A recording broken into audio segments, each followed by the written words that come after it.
മുഖാതികളോടും ഒരടി ചടിമയത്തിൽ പെട്ടുപോയി ഞാൻ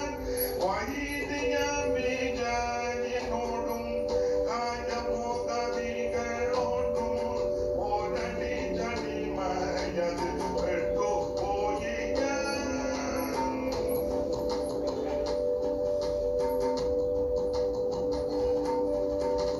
വൈദിക വിജയനോടും കായമുഖാതികളോടും ഒരടി ചടിമയത്തിൽ പെട്ടുപോയി ഞാൻ അടിമയിൻ മുഖം തകർത്ത ഉടയ തമ്പുരാനെ നല്ല അടിമയിൻ മുഖം തകർത്ത ഉടയ തമ്പുരാനെ നല്ല ഇടയനെ പോലെ അടിയനെ കൺപാർക്കാൻ